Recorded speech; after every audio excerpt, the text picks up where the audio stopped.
जयंती आपण साजरे करत आहोत त्या सावित्रीबाई फुलेंना अभिवादन करतो. शिक्षण प्रसारक मंडळाद्वारा संचालित लोकमान्य टिळक महाविद्यालयाच्या राष्ट्रीय सेवा योजनेचे सन्मान्य अधिकारी मागाडे सर, दवणे मॅडम, आज वेळेवर आमच्या हाकेला ओ देऊन या कार्यक्रमाचं अध्यक्षस्थान ज्यांनी स्वीकारलं ते आदरणीय पिपराडे सर. शब्दांशी आपला मित्र कसा खेळतो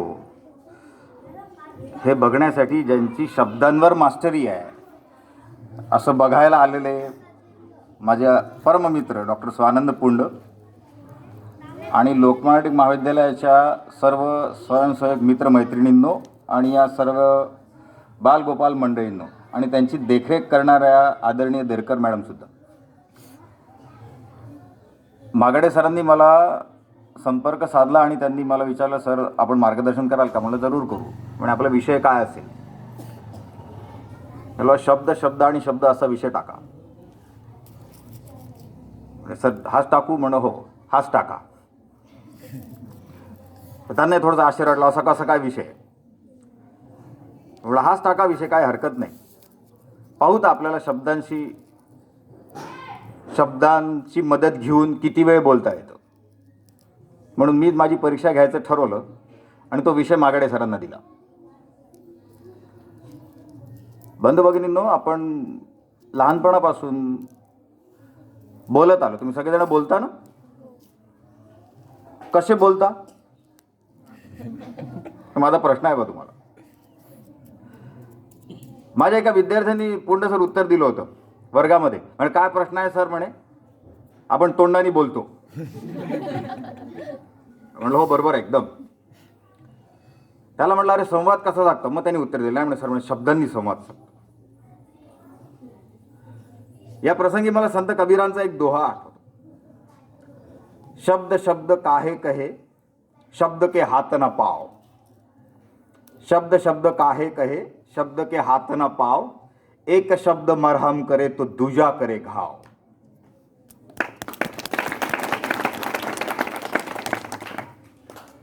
तुमच्या समोर येऊन उभं राहायचा आज हा दोहा मी लिहिला आणि नोट डाऊन केला. म्हटलं हे सांगायचं विद्यार्थ्यांना. पण आता प्रश्न होता, एक शब्द मरहम करे आणि दुजा करे घाव, याऐवजी समजा एकच शब्द मरहम करत असेल आणि तोच शब्द जर घावही करत असेल तर असा कुठला शब्द आहे? याचा ज्यावेळेस मी विचार केला त्यावेळेस मला इंग्रजीतला एक शब्द सुचला. पहा तुम्हाला तो बरोबर वाटतो का मला सांगाल माझं व्याख्यान संपल्यावर. तो शब्द आहे SORRY, सॉरी. एक शब्द मरहम करे तो दुजा करे घाव. मी विचार केला, म्हटलं माझं भांडण झालं माझ्या मित्रासोबत. त्यानंतर समजा जर मी माझ्या मित्रापाशी पोहोचलो त्याला मनापासून म्हटलं यार सॉरी, तो मैत्रीमधला तो मरहम ठरेल. सॉरी मित्रा, माझी चूक झाली रे. किंवा माझा मित्र माझ्याकडे आला, माझ्या मित्राने मला म्हटलं सॉरी यार, तो मरहम करेल. ती मैत्री कायम राहील, ती कायम टिकून राहील. मरहम होईल हा. पण उद्या समजा आपल्यातला एखादा कोणी जवळचा नातेवाईक हॉस्पिटलमध्ये ॲडमिट आहे, ऑपरेशन थिएटरमध्ये ऑपरेशन सुरू आहे, ऑपरेशन थिएटरच्या बाहेर डॉक्टर आले आणि डॉक्टरनी म्हटलं सॉरी, तर तो घाव करेल. कारण डॉक्टरनी म्हटलेलं सॉरी हे फार घातक आहे. संपला विषय, तो पेशंट संपल्याचा विषय आहे. मग एक शब्द मरहम करे आणि दुजा करे घाव. मग हे शब्द इतके खरंच घाव करतात का? हो, घाव करतात. कारण शब्द ब्रह्म आहे, शब्द अस्त्र पण आहे आणि या शब्दांचीच दुनिया आहे. अन्न वस्त्र निवारा जितकं महत्वाचं आहे ना तितके शब्द पण महत्वाचे, कारण ते संवाद साधण्याचं प्रमुख माध्यम आहे. त्या शब्दांचा वापर आपण लहानपणापासून करतो. लहानपणापासून आपण अगदी एक 7-8 शब्द घेऊ ज्यांचं आपल्या आयुष्यातलं स्थान काय याचा आपण थोडासा अभ्यास करायचा प्रयत्न करू. सगळ्यांच्या परिचित शब्द घेऊ, काही वेगळं कुठले शब्द घेण्याची आवश्यकता नाही आहे. आपण पहिला शब्द उच्चारला होता आई. आई शब्द उच्चारला सगळ्यांनी. शब्दच आहे का हा फक्त? नाही, शब्द नाही आहे हा नुसता. कारण या शब्दामध्ये दुनिया घडवण्याची ताकद आहे. मग जर ती जिजाऊ असेल तर ती माता, ती मदर शिवबा सारखा पुत्र घडवू शकते. आई हे संस्काराचं प्रमुख माध्यम आहे. आपला संस्कार आईपासून सुरू होतो. ती ठरवते, ती सांगते,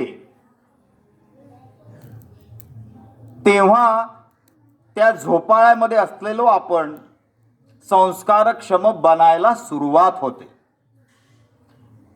ब्रिटिशांचं राज्य होतं आपल्यावर, त्यावेळेस लॉर्ड कॉर्नवॉलिसनी एक अत्यंत महत्वाचा सर्वे केला होता. त्यांनी खूप तो रिपोर्ट पण पाठवला होता.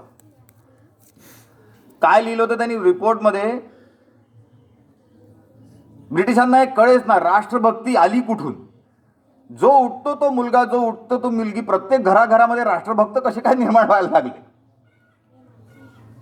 त्यांनी लिहिलं, म्हणे समजा जर ही राष्ट्रभक्ती कमी करायची असेल ना भारतीय तरुण तरुणींमधली, तर ती पाळण्याची जी दोरी आहे ना, ती दोरी तिथून काढा, त्या आईच्या हातून. ती देते बाळकडू सगळं. ती नुसतं निंबोणीच्या झाडामागे चंद्र झोपला का बाई नाही सांगत, ती वंदे मातरम पण शिकवते. आणि राष्ट्रभक्ती तिथून सुरू होते भारतीय तरुण तरुणीची. म्हणून आई हा नुसता शब्द नाही आहे. आई हे संस्काराचं प्रमुख माध्यम आहे. दुसरा एक महत्वाचा शब्द आपल्या आयुष्यातला, आता माता झालं की पिता येणं आवश्यक आहे. आई झालं की वडील आवश्यक आहे. फादर, मदर अँड फादर शब्द उच्चारला ना तरी असं संरक्षण मिळत असल्यासारखं वाटते. वडिलांचं नाव घ्या बरं. आईच्या पदराआड लपतो आपण आणि वडिलांना जाऊन संरक्षण मागतो. पहा, दोन गोष्टींमध्ये फरक आहे. अगं आईच म्हणतो, अरे बाबा नाही म्हणत, अहो बाबा म्हणतो, आहे ना. पिता हे संरक्षणाचं मुख्य माध्यम आहे. नाव देतो. मासा पिता आपलं व्यक्तिमत्व घडवण्याला कारणीभूत ठरतो. तिसरा शब्द, उदाहरणं देता येतील, खूप उदाहरणं देतात आहेत. माता पितांची उदाहरणं खूप उदाहरणं देतात आहेत. ठीक आहे, पण तिसऱ्या शब्दाकडे हो. तिसरं उदाहरण जास्त महत्वाचं आहे, कारण ते आमच्याशी निगडीत आहे. तिसरी व्यक्ती आहे गुरु. तिसरा शब्द महत्वाचा आहे आपल्या आयुष्यामध्ये, कारण तो चांगला मिळणं खूप आवश्यक आहे. खूप उदाहरणं आहेत उच्च कोटींच्या गुरूंची आणि त्यांच्या तितक्याच शिष्योत्तमांचे. श्रीकृष्ण अर्जुन ही जोडी फेमस आहे. सांदीपणी ऋषी आणि कृष्ण ही पण जोडी फेमस आहे. गुरु शिष्यांची जोडी आहे. गुरु काय करतो? गुरु ज्ञानाच्या जवळ नेतो. या जीवनामध्ये कसं जगावं हे शिकवतो.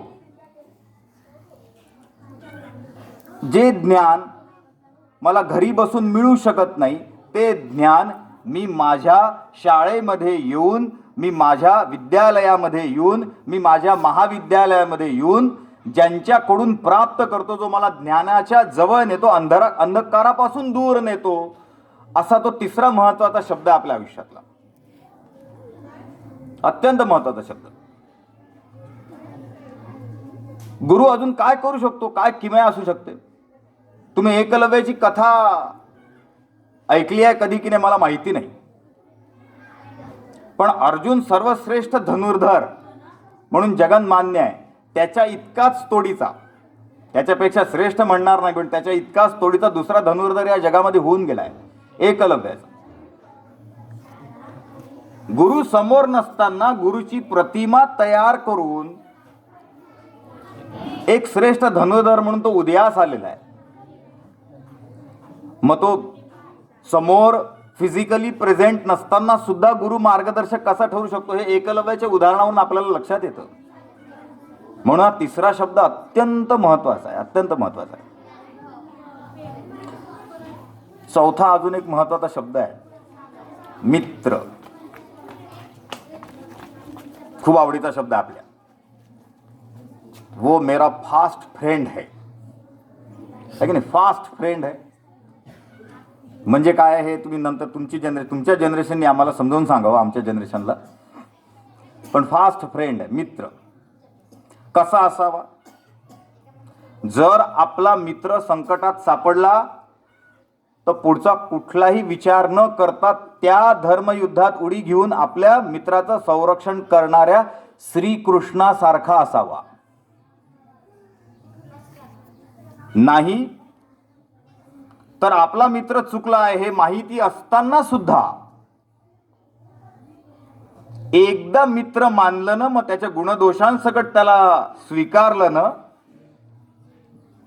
तर शेवटपर्यंत, शेवटच्या श्वासापर्यंत मित्रासाठी प्राणांची आहुती देणाऱ्या कर्णासारखा तो मित्र असावा. कृष्णालाही माहिती आहे अर्जुन धोक्यात आहे आणि कर्णालाही माहिती आहे दुर्योधन चुकतोय, पण मैत्र आहे ना, एकदा ते स्वीकारलं की ते तिथून मागे हटणार नाही. मित्र मिळवावा, मित्र पारखून मिळवावा, मैत्री पारखून करावी, कारण ती जीवनाला दिशादर्शक ठरवणारी असू शकते. बरे रक्ताचं नातं नाही आहे ते, आपण स्वतः समाजाभिमुख झाल्यानंतर, समाजात मिसळायला सुरुवात झाल्यानंतर आपण तयार करत असलेलं नातं आहे. आपण तयार करत असलेलं नातं आहे. एक शब्द अजून घेतो, प्रार्थना. रोज प्रार्थना म्हणता ना, खरा तो एकची धर्म जगाला प्रेम अर्पावे. कोणी लिहिली प्रार्थना? साने गुरुजींनी लिहिली. वा, चला, NSSच्या व्हॉलेंटियर्सला ही प्रार्थना साने गुरुजींनी लिहिली आहे माहीत असणं हे फार, हे मागाडे सरचं आणि दवने मॅडमचं यश आहे असं मी मानतो. प्रार्थना काय सांगते? खरा तो एकची धर्म जगाला प्रेम अर्पावे. जगी जे दीन अतिपतित, जगी जे दीन पद दलित, तया जाऊन उठवावे, जगाला प्रेम अर्पावे. पहा गंमत आहे. पुंडे सर, काल या मुद्द्याचा अभ्यास करत असताना मला रवींद्रनाथ टागोरांचं गीतांजली आठवली. प्रार्थना म्हणतो आपण, पण साने गुरुजींनी एका विशिष्ट काळामध्ये लिहून ठेवलेली ही प्रार्थना आहे. आणि रवींद्रनाथ टागोरांना गीतांजलीसाठी नोबेल प्राइज आहे. त्या नोबेल प्राइज मध्ये 103 त्यांनी लिरिक्स लिहिलेले, त्या कविता लिहिल्या. त्या कवितांमधलं 21वं लिरिक असं सांगतं, ख्रिश्चन धर्मगुरूंना उपदेश आहे खरं तर. ती प्रार्थना अशी सांगते, leave this chanting and singing and telling of the beads, whom dost thou worship in the dark secluded corner of the temple? Open thine eyes and see, thy God is not before thee. He is there where the tiller is tilling the ground. He is there where the pathmaker is breaking the stones. He is there with them in sun and in shower. मग साने गुरुजींची प्रार्थना काय वेगळं सांगते? जगी जे दीन अतिपतित, जगी जे दीन पद दलित, तया जाऊन उठवावे, जगाला प्रेम अर्पावे. Where can you find the existence of the almighty or the taskmaster of the world? तो परमेश्वर कुठे शोधावा? Find yourself in the company with the path maker. Find yourself with the company of that tiller, with the company of that farmer. राष्ट्रीय सेवा योजनेचं सुद्धा हेच तर उद्दिष्ट आहे. तुम्ही रोज सकाळी श्रमदान करता तेव्हा त्या आमच्या शेतकरी बंधू भगिनींसोबत तुम्ही मिक्सअप होता, त्यांच्यासोबत मिक्सअप होता, त्यांच्यासोबत संवाद साधता आणि ती प्रार्थना जगता. खऱ्या अर्थाने प्रार्थना जगता यायला पाहिजे ना, ती प्रार्थना जगता यायला पाहिजे. तया जाऊन उठवावे, जगाला प्रेम अर्पावे. ते समाज सेवेचं ऋण जे आहे ते समाजसेवेचं ऋण कसं आत्मसात करावं हे शिकवणारी साने गुरुजींची ही प्रार्थना आहे. काल एक विचार पण आला मागाडे सर की म्हटलं बंगाली माणसाला जर नोबेल प्राइज मिळालं तर साने गुरुजींना का मिळू नये. खरंच आला ती प्रार्थना वाचत असताना. त्यांनी लिहिलं, त्यांनी गॉड, नेचर आणि मॅनचं रिलेशनशिप डिस्क्राईब केलं. साने गुरुजी प्रत्यक्ष समाजाशी, त्या तळागाळातल्या व्यक्तीशी संवाद साधायचा या प्रार्थनेच्या माध्यमातून संदेश देतात.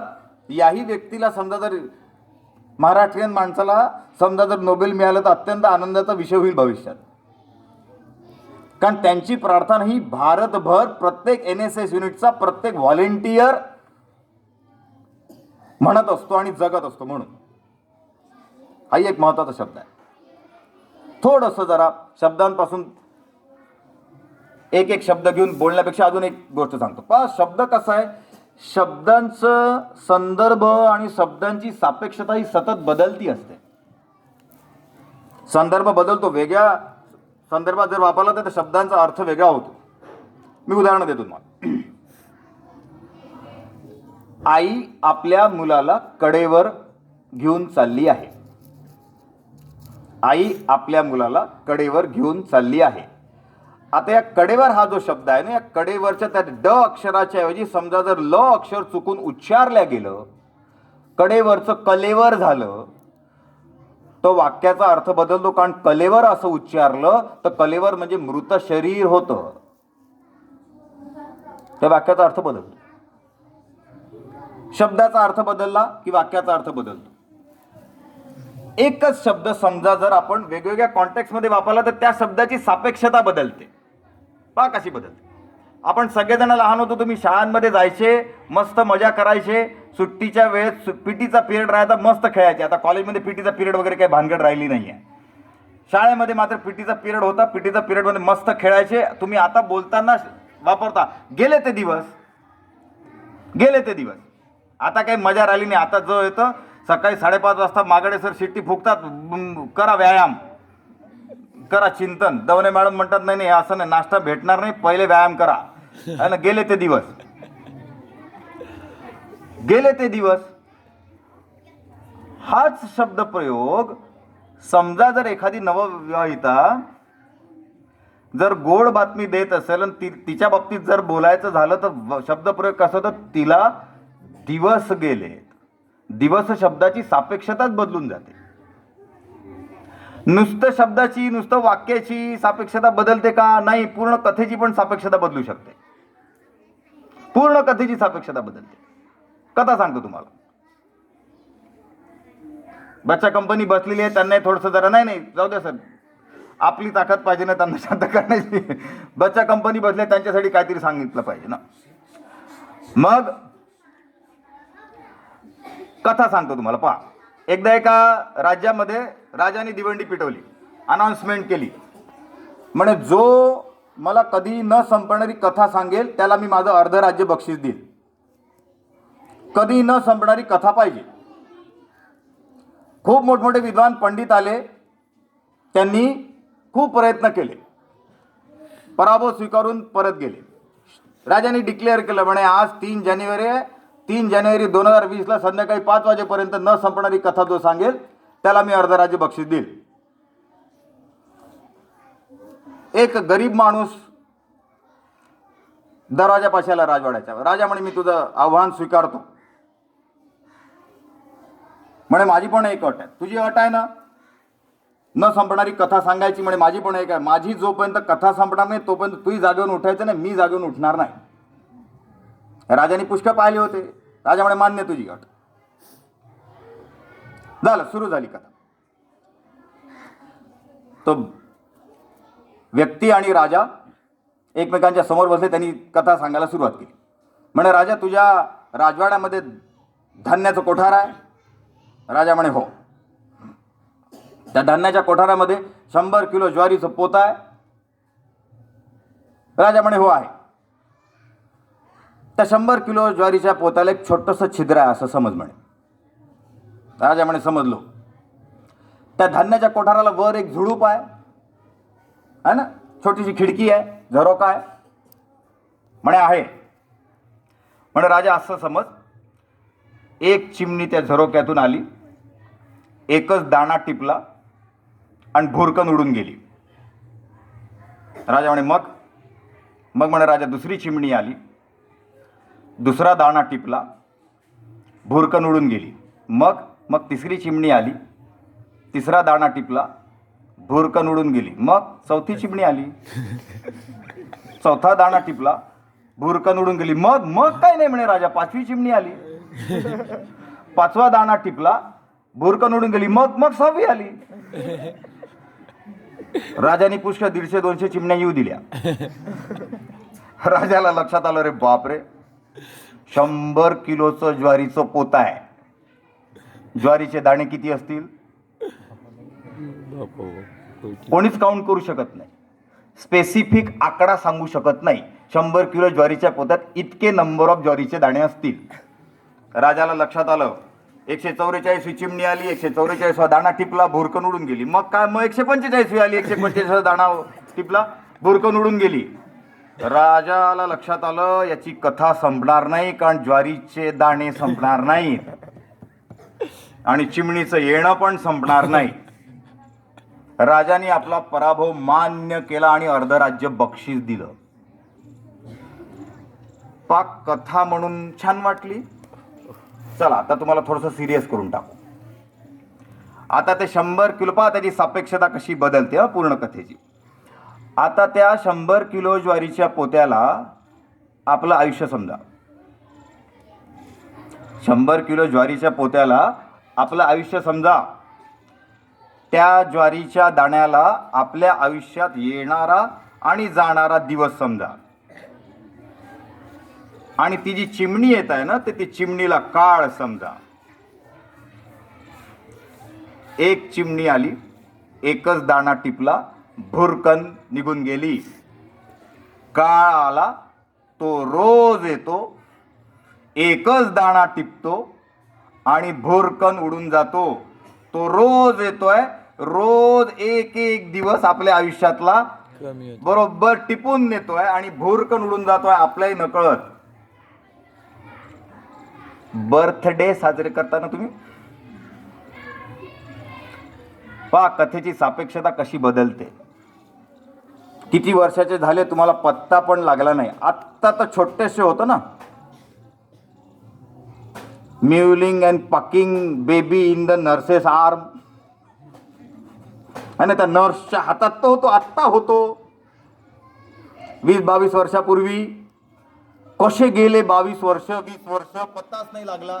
आमचे 40-45 वर्ष कसे निघून गेले हे आम्हाला पत्ता लागला नाही. काळ आला, एकच दाणा टिपला, भुरकन उडून गेला. या कथेची पूर्ण सापेक्षता, या कथेचे पूर्ण संदर्भ बदलतो.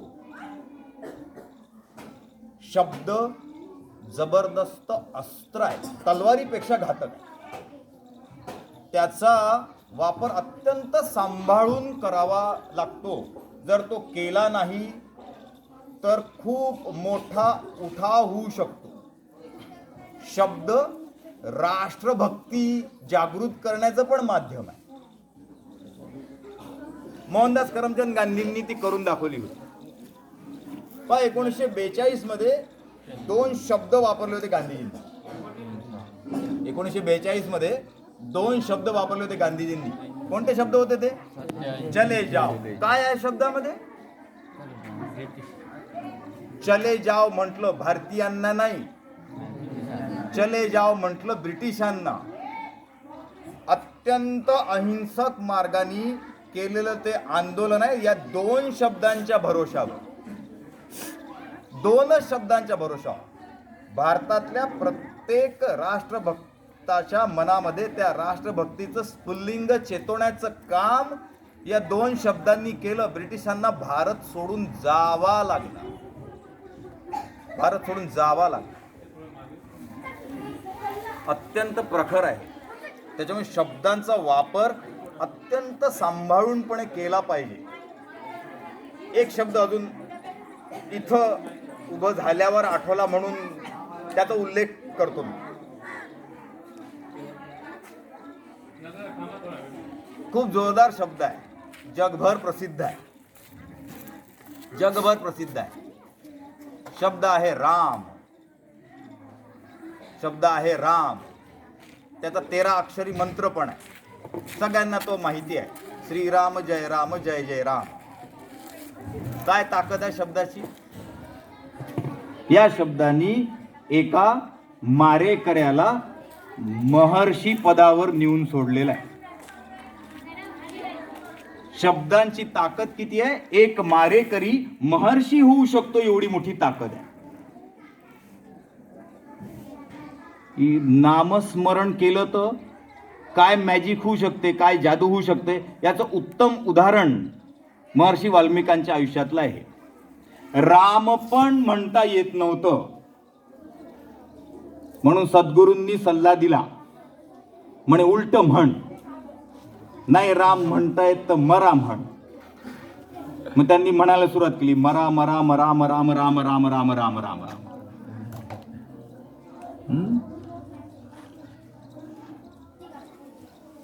एक कथा अजून सांगतो. काय काय होतं संगतीमध्ये, नामस्मरणाने सद्गुरूंच्या संगतीमध्ये राहिलं तर काय होतं याची कथा सांगतो, आठवली म्हणून सांगतो. एकदा एक ऋषीमुनी जंगलामध्ये फिरत होते. फिरता फिरता त्यांना खूप तहान लागली, म्हणून त्यांचं सहज लक्ष गेलं तर एक झोपडी दिसली त्यांना. झोपडी दिसल्यावर स्वाभाविकपणे ऋषीमुनी तिथं गेले आतमध्ये, तर ती कुंभाराची झोपडी होती. त्यांनी पाणी मागितलं, कुंभाराने पाणी दिलं, त्याला आनंद झाला. ऋषीमुनी आपल्या झोपडीत आले. म्हणे तू काय करतो? म्हणे महाराज काय नाही, मी हे जे मडके बनवतो ते मडके बनवतो आणि ते विकतो, माझा तो धंदा आहे, माझा व्यवसाय आहे तो. तर म्हणे हे सगळे मडके ते छान अरेंज करून ठेवले, एक मडकं बाजूला आहे रे. म्हणे असं काय ठेवलं बाजूला? एकच मडकं बाजूला ठेवलं तर म्हणे महाराज ते खालून फुटका आहे म्हणे. ते मडकं खालून फुटका आहे म्हणे, म्हणून ते कोणी विकत घेत नाही, म्हणून ते बाजूला ठेवलं आहे. या ऋषींनी त्याला सांगितलं, म्हणे मी तेच मडकं विकत घेणार. तुला मला विकत द्यायचं असेल तर ते फुटकं मडकंच दे, ज्याला खालून छिद्र पडलाय तेच मडकं दे, तेच मी घेतो. कुमाराचा नाईलाज झालं, कुमाराने ते मडकं दिलं. महाराजांनी एक काम केलं, ऋषींनी ते मडकं जाऊन एका शिवपिंडीवर बांधलं आणि त्या मडक्यात पाणी ओतलं. खालून छिद्र आहे. आता मॅजिक झाली, जादू. आता जो शिवभक्त त्या मंदिरात येत होता तो शिवपिंडीला नमस्कार करायच्या आधी त्या मडक्याला नमस्कार करायचा आणि मग शिवपिंडीला नमस्कार करायचा. सद्गुरूंच्या सहवासात जर आलो, हा शब्द सद्गुरू फार महत्वाचा आहे. जर सहवासात आलो, संत सज्जनांच्या सहवासात जर आलो, तर आपल्या जीवनाची किंमत मोठी होते, आपलं जीवन सफल होतं, त्याची साफल्यता अनुभवायला पण मिळते. असंख्य शब्द आहेत, हे शब्दांचंच मायाजाळ आहे. जीवन म्हणजे शब्दांचंच मायाजाळ आहे. पण कल्पना करा, समजा शब्दच नसते तर? विचार करा बरं, आपण सगळे जण मुके असतो तर? हे जग मुक्यांचा बाजार झालं असतं. हे जग मुक्यांचा बाजार झालं असतं. माझे परममित्र इथं बसले आहेत. त्यांनी मला कधी एकेकाळी सांगितलेला किस्सा मला इतका आवडला. मी जितके वेळा शब्द या विषयावर व्याख्यान देतो तितके वेळा हा किस्सा सांगितल्याशिवाय व्याख्यान संपवत नाही. इतकं ते टेम्पटेशन आहे, इतकं सुंदर उदाहरण आहे. आता जसं गाडीत गप्पा मारत आलो तसंच एकदा गाडीत गप्पा मारत जात असताना सांगितलेला किस्सा आहे माझ्या मित्राने. समजा शब्दच नसते तर जग मुक्यांचा बाजार झालं असतं. एक कथा सांगतो. एका राज्यामध्ये एक विद्वान पंडित होता. राजाचा अत्यंत प्रिय. तो इतका विद्वान होता की त्यांनी अनेक वादविवादामध्ये अनेक राज्यांच्या पंडितांना हरवलेलं होतं. एकदा त्याला बाहेरच्या राज्याचं निमंत्रण आलं. यांनी ठरवलं जायचं, बा आपलं निमंत्रण आहे तर जरूर जाऊ. हा घरी आला, उद्या सकाळी निघायचं. त्यांनी रात्री आपल्या मुलाला सल्ला दिला. त्या पंडितांनी आपल्या मुलाला सल्ला दिला, म्हणे माझ्या अब्सेंटीमध्ये, माझ्या अनुपस्थितीमध्ये समजा जर राजाचं बोलावणं आलं तर एखाद्या अनुभवी माणसाला सोबत घेऊन जाशील राजवाड्यात, एकटा जाऊ नको. कारण त्याला, पंडिताला माहित होतं आपण जेवढं हुशार आहोत तेवढं आपला पोरग विद्वान आहे. मी आशा करतो विद्वान शब्दाचा अर्थ तुम्हाला समजला असेल. दुसऱ्या दिवशी हे पंडित निघून गेले आणि या पोराच्या दुर्दैवानी त्या राज्यामध्ये काश्मीरचा पंडित आला आपल्या सगळ्या शिष्यांच्या लवाजमासकट. आणि त्यांनी चॅलेंज केलं राजाला, म्हणजे तुमच्या राज्यामध्ये सगळ्यात हुशार व्यक्ती जो असेल त्या व्यक्तीला इथं बोलवा, मला त्याच्यासोबत वादविवाद करायचा आहे. राजाने स्वाभाविकपणे पंडिताच्या पोराला निमंत्रण दिलं. पंडिताचा पोरगा घराच्या बाहेर पडला. घराच्या बाहेर ज्यावेळेस तो पडला त्यावेळेस समोरून एक शेतकरी बाबा जात होते. आपल्या शेतीवर ते जात होते न्याहारी घेऊन. त्या शेतकरी बाबांना म्हणे, बाबा चलता का, राजाने आपल्याला बोलवलं आहे म्हणे. कारण याला वडिलांचे शब्द आठवत होते, जाताना अनुभवी माणसाला, एखाद्या बुजुर्ग माणसाला घेऊन सोबत जाशील, असं एकटा जाऊ नको. शेतकऱ्यांनी विचार केला, ठीक आहे एवी देवी आपण कशाला राजवाड्यात जातो, पंडिताचं पोरग घेऊन चाललाय आपण जरूर जाऊ. म्हणून शेतकरीने या पंडिताचा मुलगा राजवाड्यात गेले. राजवाड्यात गेल्यावर ते दृश्य आहे, राजा सिंहासनावर बसलाय, उजव्या हाताला काश्मीरचा पंडित त्याच्या शिष्यांसोबत बसलेला आहे. इकडे समोर तर त्याच्या अपोजिट साईडला डाव्या हाताला एक सिंहासन ठेवलाय. ते पंडिताच्या पोरासाठी आहे. पंडिताच्या पोराला आदर सत्कार करून राजाने बसवलं. शेतकरी बाबा त्याच्या बाजूला बसले. त्या काश्मीरच्या पंडितांनी अनाऊन्स केलं, म्हणे आज मौनवाद होईल. मौनवाद होईल म्हणजे कोणीच कोणाशी बोलणार नाही. जे काही बोलचाल होईल, जो काही संवाद होईल तो ॲक्शनद्वारे संवाद होईल. बिना ॲक्शनचा तो संवाद होणार नाही. राजाने मान्य केलं. काश्मीरच्या या पंडिताच्या पोराला ते माहिती होतं की आपण उत्तर देणं म्हणजे विनाकारण आपली फसगत करून घेण्यासारखं आहे. त्यांनी राजाला परवानगी मागितली, म्हणे राजा माझ्यातर्फे हे बाबा बोलतील. राजाने मान्य केलं. शेतकरी बाबा बोलतील. काश्मीरचा पंडित जे उत्तर जे जो प्रश्न विचारेल त्याला उत्तर देईल शेतकरी बाबा. आता मी जे ऍक्शन करतो, कारण मौनवाद आहे, कोणीच कोणाशी बोलणार नाही, जे ऍक्शन करतो त्या ऍक्शनकडे लक्ष द्या. मौनवाद सुरू झाला. काश्मीरच्या पंडितांनी असं एक बोट केलं. या शेतकऱ्याने त्याला असे 2 बोटं दाखवली. काश्मीरच्या पंडितांनी असे 5 बोटं दाखवली. या शेतकऱ्याने त्याला अशी मूठ दाखवली. काश्मीरच्या पंडितांनी असं असं केलं. शेतकऱ्यांनी असं असं केलं. काश्मीरच्या पंडितांनी पुन्हा असं असं केलं. शेतकऱ्यांनी पुन्हा असं असं केलं. काश्मीरचा पंडित घामाघूम झाला. त्यांनी शेतकऱ्याच्या पायावर सपशेल लोटांगण घातलं. आपल्या आयुष्यात जिंकलेले सगळे अवॉर्ड, सगळे पारितोषिक त्याच्या पायावर अर्पण केले आणि पंडित पळत सुटला. त्याच्या मागे त्याचा शिष्य परिवार पळत सुटला. शिष्याने विचारलं धावता धावता, महाराज झालं काय, तुम्ही काय बोलले म्हणे, तुम्ही काय केलं म्हणे, तुम्ही असं केलं, त्यांनी असं केलं, तुम्ही असं केलं, त्यांनी असं केलं, तुम्ही असं असं केलं, त्यांनी असं असं केलं, पुन्हा असं असं केलं, पुन्हा त्यांनी असं असं केलं, बोलले काय म्हणे नेमके तुम्ही तो शेतकरी बाबा. म्हणजे आपण एखाद्या ठिकाणी जाऊन बसू जरा बाहेर आणि मग तुम्हाला सांगतो काय केलं ते, काय झालं ते. जाऊन बसले एखाद्या ठिकाणी आणि मग त्या पंडितांनी सांगितलं, म्हणारे मी त्याला म्हटलं ब्रह्म एक आहे. त्या शेतकऱ्याने मला उत्तर दिलं, म्हणे ब्रह्म एक नाही, ते नेहमी मायेसोबत असतं म्हणून ते दोघं आहेत.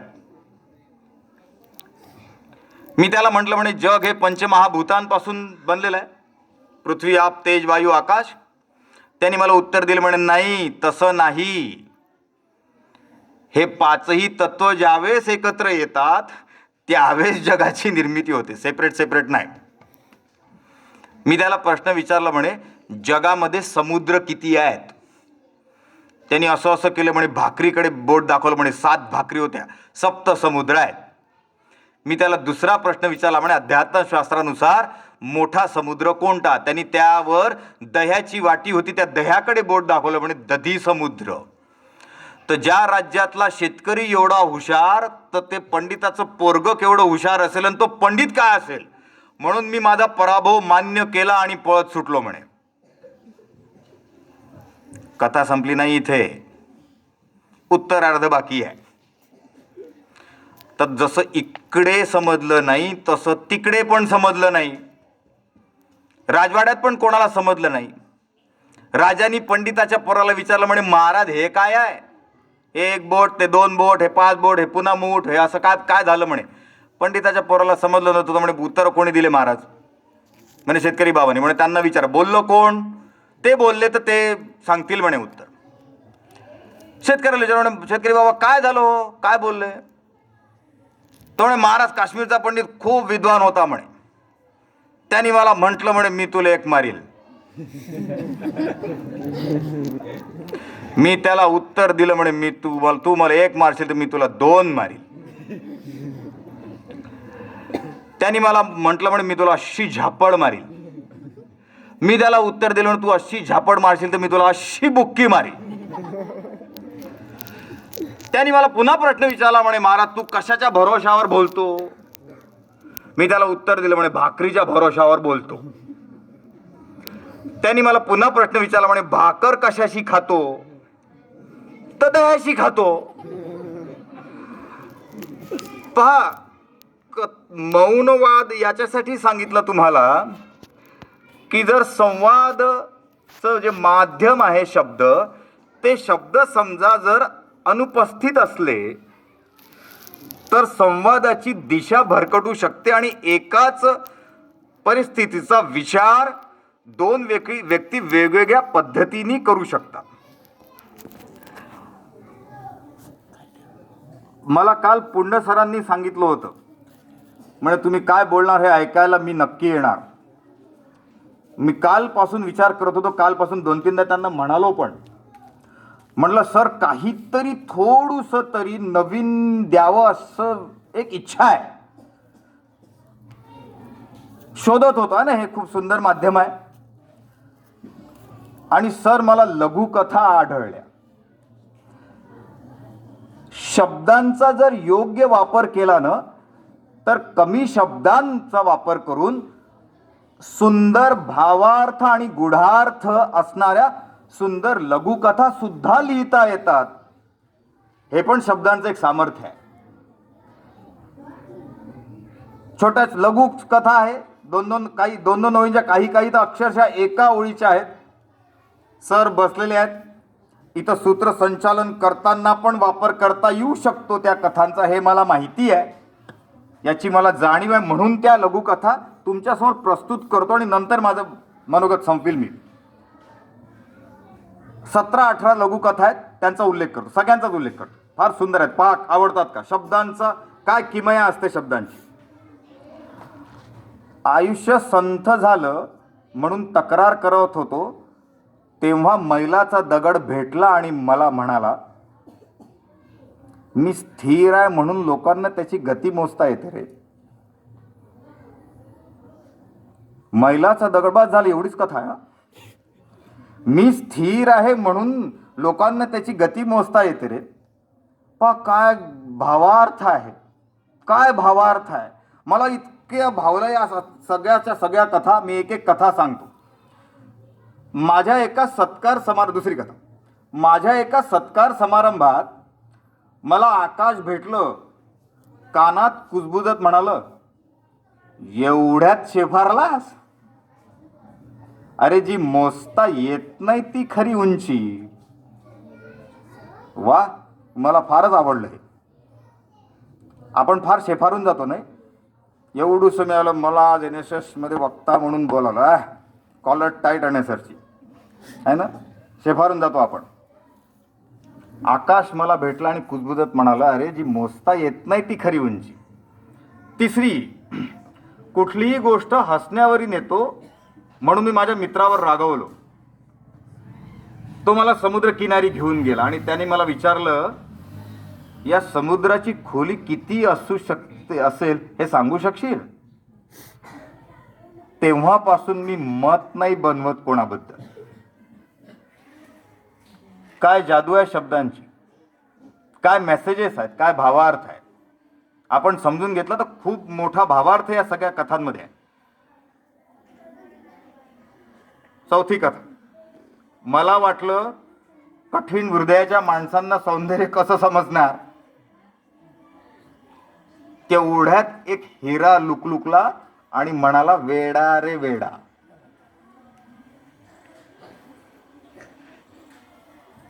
हिरा लुकलुकला, अत्यंत कठीण आहे ते रत्न. कमी मार्क मिळाले म्हणून एका कोकराला कोणीतरी बडवत होतं. पूर्ण सर, कमी मार्क मिळाले म्हणून एका कोकराला कोणीतरी बदडत होतं. त्या कोकराच्या डोळ्यातले भाव वाचले मी. ते म्हणत होतं, करून बघायचं की बघून करायचं, ठरवू दे की मला. काय करायचं मी माझ्या आयुष्यामध्ये मला ठरवू दे ना.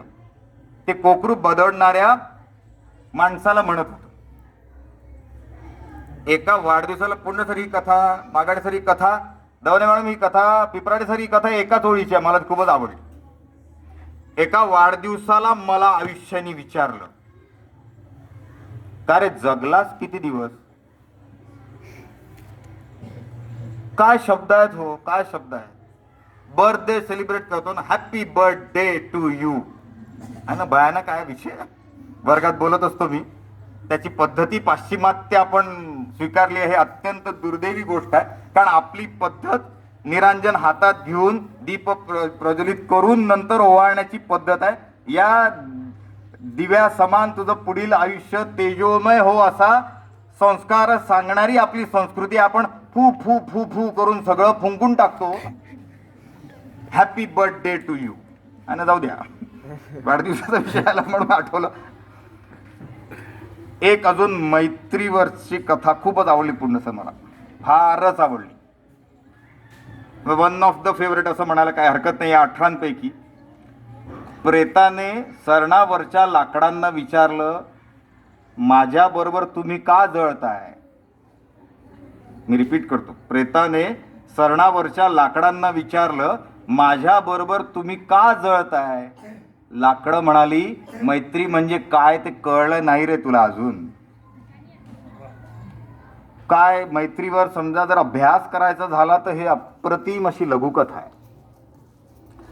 पांगळ्या मुलाला भर उन्हात खांद्यावरून उतरून रस्त्याच्या कडेला एका फाटक्या पोतऱ्यावर बसल्यावर त्याचा घाम आपल्या नवखंडी पदरानं पुसून ती माऊली एकुलती एक कोरडी शिळी पोळी भरवताना त्याला म्हणाली, बाळा दमला असशील ना रे, खा पोटभर.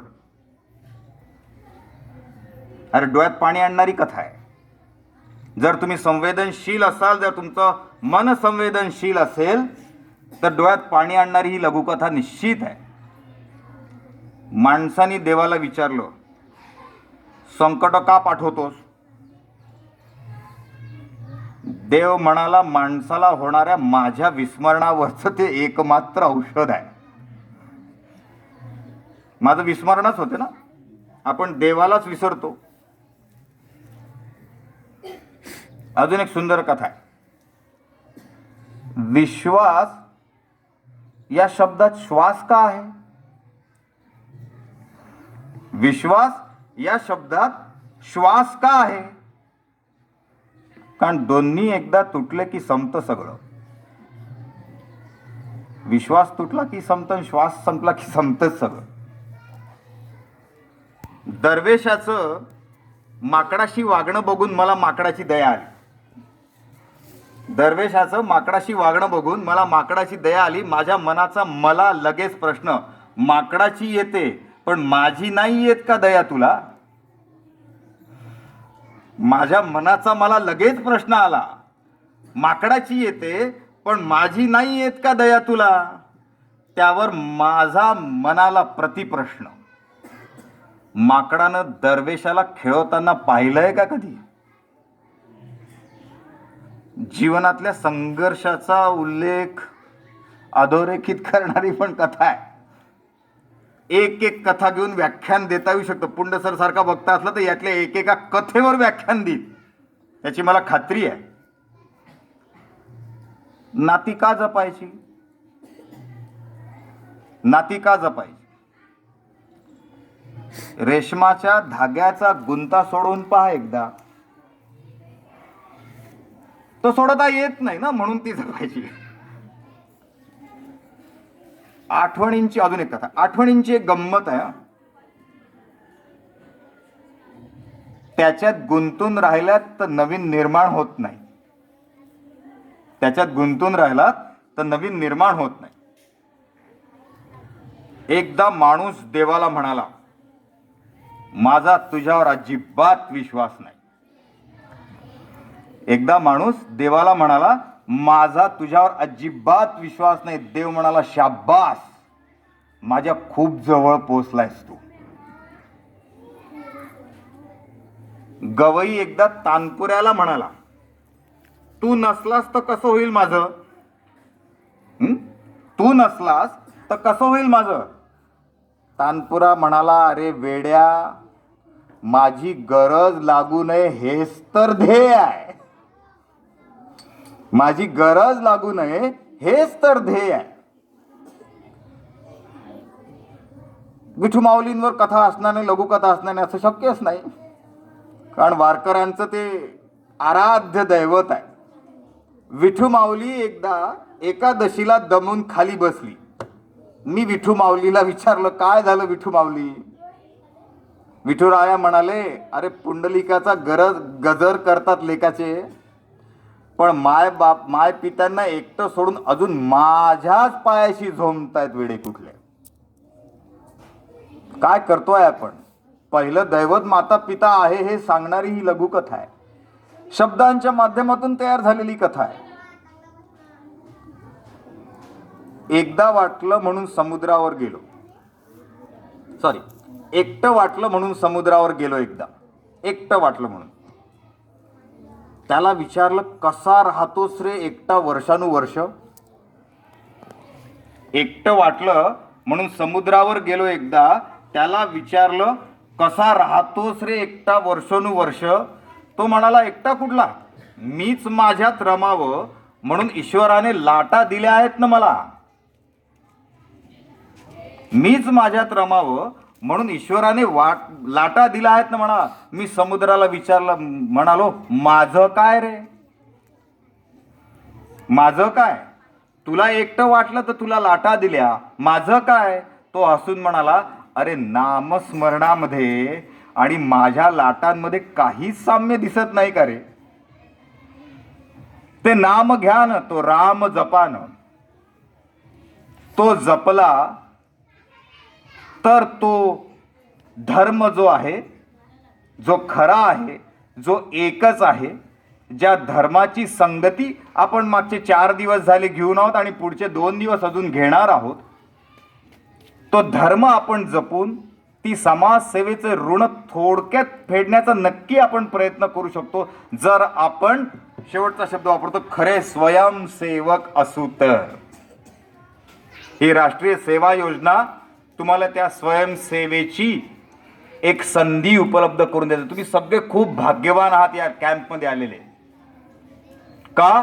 कारण या स्वयंसेवेची संधी या सगळ्या स्वयंसेवकांनी घेतली. ती संधी घेतली, ती आत्मसात तुम्ही रोज सकाळी उठून श्रमदानाच्या माध्यमातून आत्मसात करत आहात. ती संधी घेऊन या समाज जीवनामध्ये तुम्ही एकरूप होत आहात.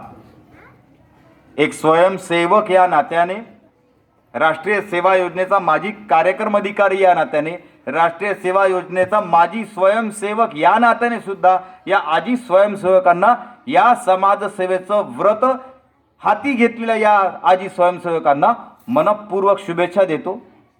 या शब्दरूपी समाजसेवेची संधी दिल्याबद्दल राष्ट्रीय सेवा योजनेच्या अधिकाऱ्यांचं मनपूर्वक आभार मानतो, त्यांच्याप्रती कृतज्ञता व्यक्त करतो आणि आपल्या शब्दांना विराम देतो. धन्यवाद.